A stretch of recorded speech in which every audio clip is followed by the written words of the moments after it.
जब महाभारत का युद्ध हो रहा था ना, तो अर्जुन को चाहिए था कि मेरी ध्वजा पर श्री हनुमंत लाल विराजे, अतुलित बलधामम।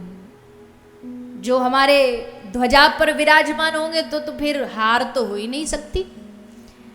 तो भगवान कृष्ण को आग्रह किया कि प्रभु आप ही अप्रोच लगा के निवेदन करो। ठाकुर जी बोले चल मेरे साथ।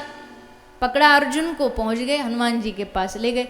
हनुमान जी को जाके कहा, हनुमान जी ये बालक चाहता है कि आप इसके ध्वजा पर बैठो, विराजमान हो जाओ, इसको अच्छा लगेगा।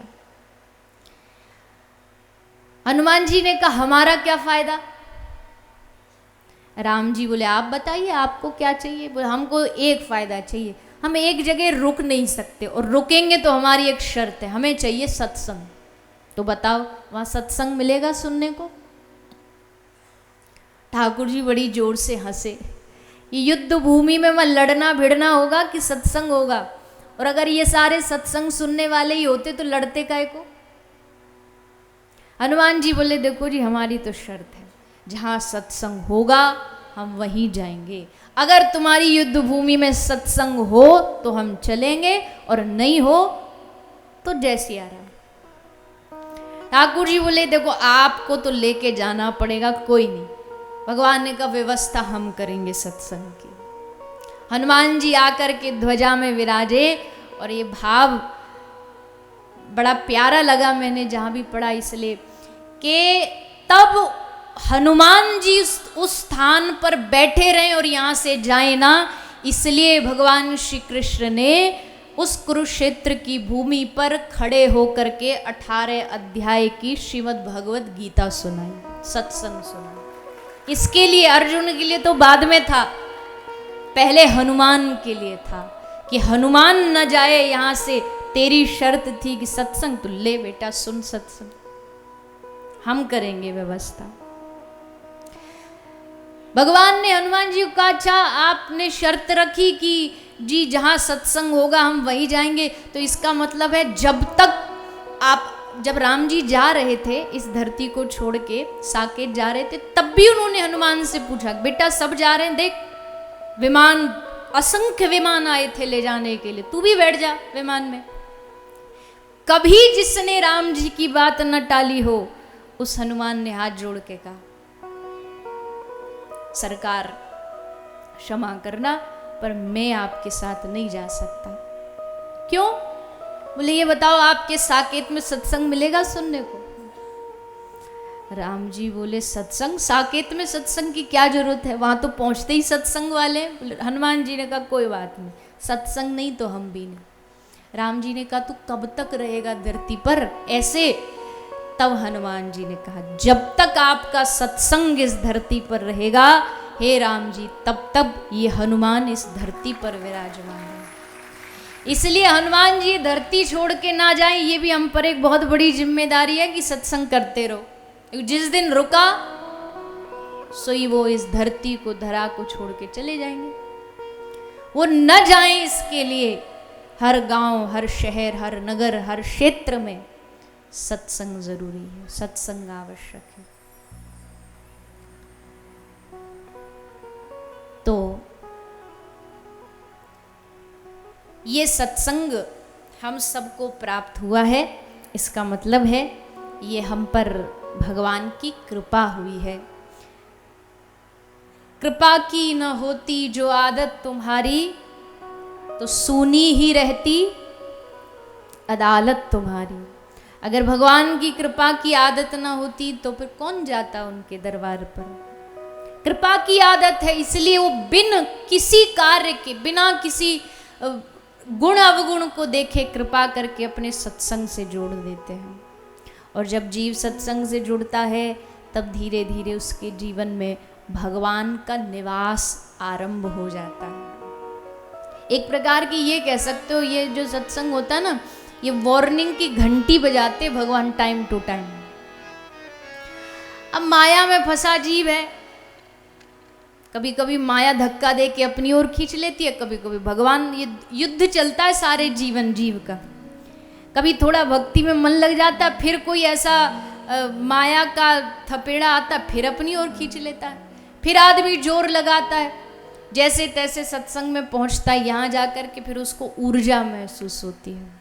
फिर यहाँ आकर के उसको लगता है कि अब तो 7 दिन में, जब 7 दिन कथा सुनते ना तो ऐसा वैराग जागता है, ऐसे लगता कल ही बैग तैयार करके वृंदावन चले जाए। ये व्यास जाए वृंदावन उससे पहले हम चले जाएं।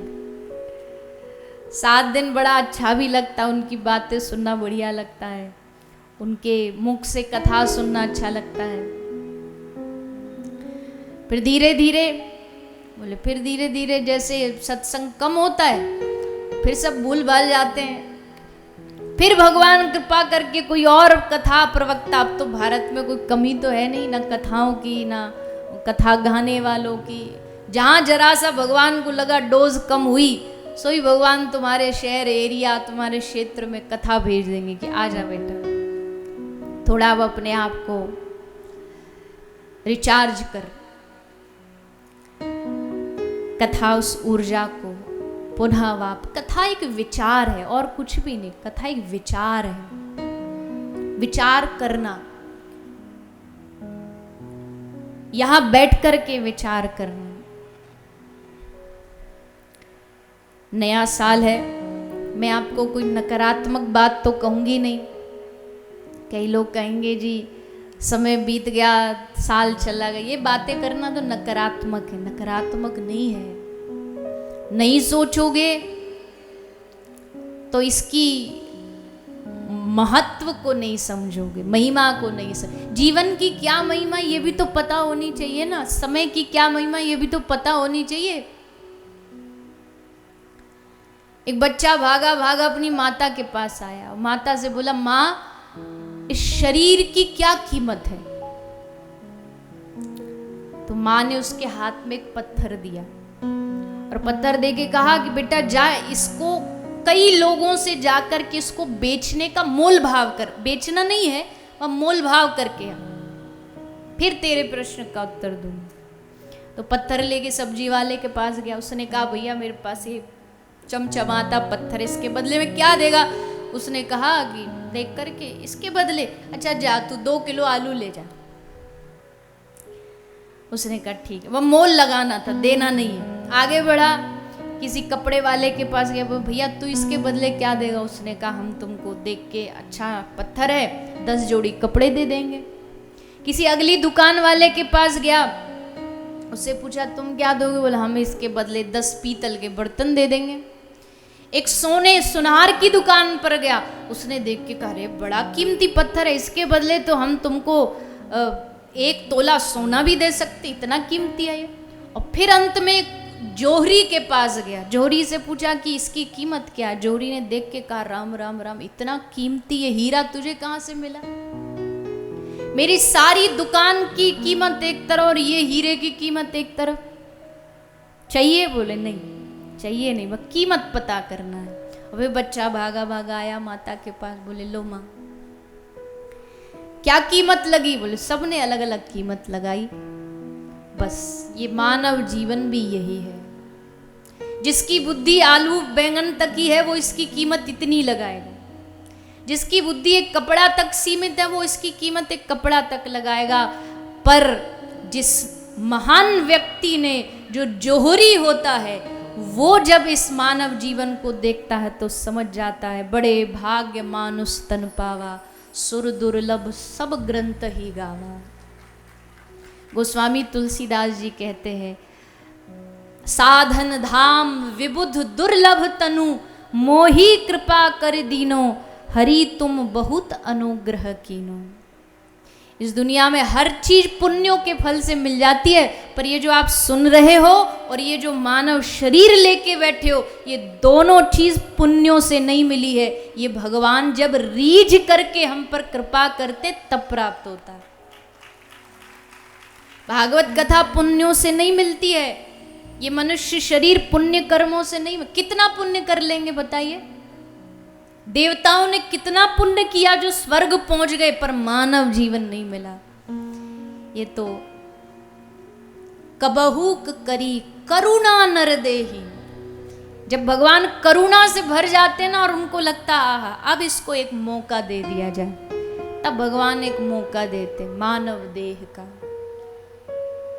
तो इस गलतफहमी में नहीं रहना कि हमने बड़ा कोई अच्छा काम किया जो हमको मानव जीवन मिल गया, सत्संग नहीं, नहीं, ये भगवान की कृपा से मिला है, ये उनकी अनुग्रह से मिला है।